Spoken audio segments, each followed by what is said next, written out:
Hi friends, spicy kitchen ಚಾನಲ್ಗೆ ನಿಮ್ಮೆಲ್ರಿಗೂ ಸ್ವಾಗತ. ನಾಟಿ ಅಣಬೆ ಫ್ರೈ. ಅಣಬೆನ ಫ್ರೈ ಮಾಡ್ಕೊಂಡು ತಿಂದರೆ ಇನ್ನೂ ಟೇಸ್ಟಿಯಾಗಿರುತ್ತೆ. ನೋಡಿ, ಇದು ಅಣಬೆ ಒಂದು 2 kg ಅಷ್ಟಿದೆ ಅಣಬೆ. ಈ ಅಣಬೆಲಿ ತುಂಬಾ ಮಣ್ಣಿದೆ.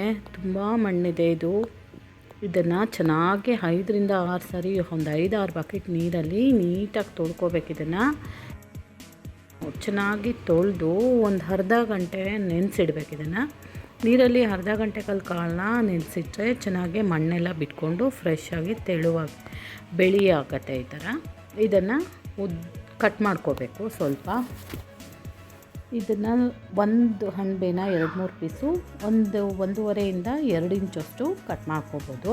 ಕಟ್ ಮಾಡಿ ನೀಟಾಗಿ ತೊಳೆದು ನೀರನ್ನು ಒಂದು ಬಸಿಯಕ್ಕೆ ಹಾಕೋಣ. ಒಂದು ಪಾತ್ರೆ ತೂತ ಇರೋವಂಥ ಪಾತ್ರೆಗೆ ಬಸಿಯಕ್ಕೆ ಹಾಕೋಣ.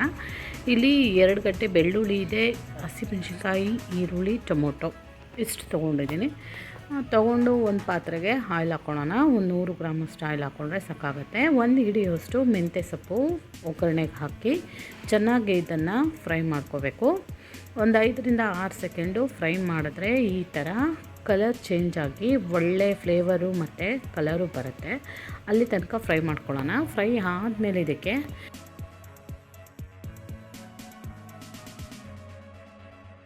ಹಾಕಿ ಚಿಕ್ಕದಾಗಿ ಹಚ್ಚಿರೋಂಥ ಈರುಳ್ಳಿನ ಹಾಕ್ಕೊಂಡು ಚೆನ್ನಾಗಿ ಫ್ರೈ ಮಾಡ್ಕೊಳ್ಳೋಣ. ಇದು ಸ್ವಲ್ಪ ಕಲರ್ ಚೇಂಜ್ ಆಗೋವರೆಗೂ ಫ್ರೈ ಮಾಡಬೇಕು. ಇದನ್ನು ಫ್ರೈಗೆ ಯಾವತ್ತೂ ಈರುಳ್ಳಿ ಚೆನ್ನಾಗಿ ಫ್ರೈ ಮಾಡಿದ್ರೆ ಫ್ರೈದು ಟೇಸ್ಟು ತುಂಬಾ ಚೆನ್ನಾಗಿ ಬರುತ್ತೆ. ಚೆನ್ನಾಗಿ ಫ್ರೈ ಆಗಿದೆ ಇದು. ಈಗ ನೋಡಿ, ಟೊಮೊಟೊ ಹಾಕ್ಕೊಳ್ಳೋಣ. 4 ಟೊಮೊಟೊ ಚಿಕ್ಕದಾಗಿ ಹಚ್ಚಿರೋವಂಥ ಟೊಮೊಟೊ ಇದನ್ನು ಹಾಕ್ಕೊಂಡು ಚೆನ್ನಾಗಿ ಫ್ರೈ ಮಾಡ್ಕೋಬೇಕು. ಫ್ರೈ ಆದಮೇಲೆ ಇದಕ್ಕೆ ಒಂದು ಚೌಟಷ್ಟು ಬೆಳ್ಳುಳ್ಳಿ ಶುಂಠಿ ಪೇಸ್ಟ್ ಹಾಕ್ಕೊಳ್ಳೋಣ. ಮತ್ತು ಕೊತ್ತಂಬರಿ ಸೊಪ್ಪು, 4 ಹಸಿಮೆಣಸಿನ್ಕಾಯಿ ಇದೆರಡನ್ನು ಪೇಸ್ಟ್ ಮಾಡಿರೋವಂಥ ಪೇಸ್ಟನ್ನು ಇದಕ್ಕೆ ಹಾಕ್ಕೊಂಡು ಚೆನ್ನಾಗಿದು ಹಸಿ ಸ್ಮೆಲ್ಲೆಲ್ಲ ಹೋಗೋ ತನಕ ಫ್ರೈ ಮಾಡ್ಕೋಬೇಕು. ಇದನ್ನು ಚೆನ್ನಾಗಿ ಆಯಿಲು ತೇಲ್ಕೊಂಬರ್ಬೇಕು ಮೇಲೆ, ಅಲ್ಲಿ ತನಕ ಇದನ್ನು ಫ್ರೈ ಮಾಡ್ಕೊಳ್ಳೋಣ. ಚೆನ್ನಾಗಿ ಫ್ರೈ ಆಗಿ ಇದರಲ್ಲಿ ಆಯಿಲು ತೇಲ್ಕೊಂಬರ್ತಾಯಿದೆ ನೋಡಿ. ಈ ಟೈಮಲ್ಲಿ ಚೆನ್ನಾಗಿ ತೊಳೆದು ಬಸ್ತಿಟ್ಟಿರೋ ಅಂಥ ಅಣಬೆನ ಇದಕ್ಕೆ ಹಾಕ್ಕೊಳ್ಳೋಣ. ಹಾಕ್ಕೊಂಡು ಹೈ ಫ್ಲೇಮ್ ಇಟ್ಕೊಂಡು ಚೆನ್ನಾಗಿ ಫ್ರೈ ಮಾಡ್ಕೋಬೇಕು.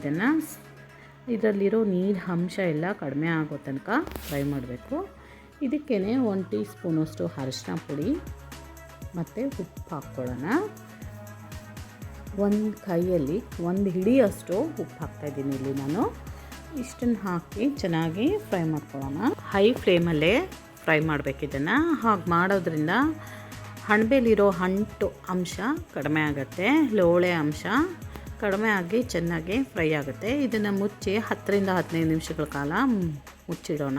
ಅದರಲ್ಲಿರೋ ನೀರೆಲ್ಲ ನೋಡಿ ಎಷ್ಟೊಂದು ಬಂದಿದೆ. ಅದರಲ್ಲಿರೋ ನೀರು ಈ ನೀರು ಕಂಪ್ಲೀಟಾಗಿ ಡ್ರೈ ಆಗೋವರೆಗೂ ಫ್ರೈ ಮಾಡ್ಕೋಬೇಕು. ಇದನ್ನು ಚೆನ್ನಾಗೆ ಫ್ರೈ ಮಾಡಿಕೊಂಡು ನೀರೆಲ್ಲ ಕಡಿಮೆ ಆದ್ಮೇಲೆ ಪೂರ್ತಿ ನೋಡಿ ಈಗ ಮತ್ತೆ ಆಯಿಲು ತೇಲ್ಕೊಂಬರ್ತಾಯಿದೆ. ಈ ಟೈಮಲ್ಲಿ ಇದಕ್ಕೆ ಮಸಾಲೆ ಪುಡಿಗಳನ್ನು ಹಾಕ್ಕೊಳ್ಳೋಣ. ನೋಡಿ, ಕೊತ್ತಂಬರಿ ಪುಡಿ ಹೇಗೆ ಮಾಡೋದು, ನಾನ್ ವೆಜ್ಗೆ ಹಾಕೋದು ಅನ್ನೋದು ನನ್ನ ವೀಡಿಯೋಸಲ್ಲಿದೆ. ನಿಮಗೆ ಬೇಕು ಅಂದರೆ ಚೆಕ್ ಮಾಡ್ಕೊಳ್ಳಿ. ಇದು ಕಪ್ಪು ಮೆಣಸಿನ ಪುಡಿ, ಇದನ್ನು 2ರಿಂದ 3 ಸ್ಪೂನಷ್ಟು ಹಾಕ್ತಾಯಿದ್ದೀನಿ. ಇಲ್ಲಿ 3 ಸ್ಪೂನ್ ಹಾಕಿ ಮತ್ತೆ ಮಿಕ್ಸ್ ಮಾಡ್ಕೊಳ್ಳೋಣ.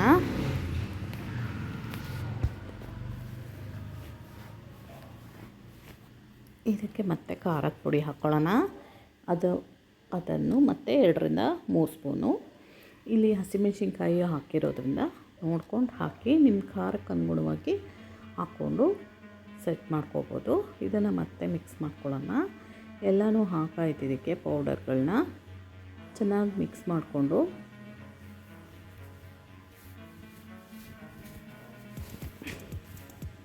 ಗರಂ ಮಸಾಲ ಪುಡಿ, ಇದು ನಾವು ಗರಂ ಮಸಾಲ ಯೂಸ್ ಮಾಡೋಲ್ಲ, ಚಕ್ಕೆ ಮತ್ತು ಲವಂಗದ ಪುಡಿನ ಹಾಕೋತಾ ಇದ್ದೀನಿ ಇಲ್ಲಿ. ಬೇಕಿದ್ದರೆ ಮಟನ್ ಮಸಾಲ, ಚಿಕನ್ ಮಸಾಲ ಯಾವುದಾದ್ರೂ ಮಸಾಲ ಪುಡಿಗಳನ್ನ ಯೂಸ್ ಮಾಡ್ಕೋಬೋದು. ಲಾಸ್ಟಲ್ಲಿ 1/4 ಟೀ ಸ್ಪೂನಷ್ಟು ಹಾಕ್ಕೊಂಡು ಮಿಕ್ಸ್ ಮಾಡಿಕೊಂಡ್ರೆ ರೆಡಿ ಆಗುತ್ತೆ ಅಣಬೆ ಫ್ರೈ.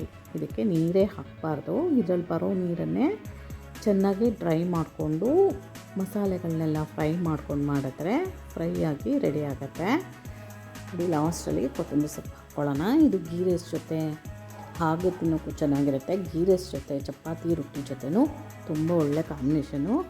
ನಿಮಗೆ ನನ್ನ ವಿಡಿಯೋಸ್ ಇಷ್ಟ ಆದರೆ ಪ್ಲೀಸ್ ಲೈಕ್ ಮಾಡಿ, ಶೇರ್ ಮಾಡಿ, ಸಬ್ಸ್ಕ್ರೈಬ್ ಮಾಡ್ಕೊಳ್ಳಿ ಫ್ರೆಂಡ್ಸ್. ನೋಡಿ ಫ್ರೈ ರೆಡಿ ಆಗಿದೆ.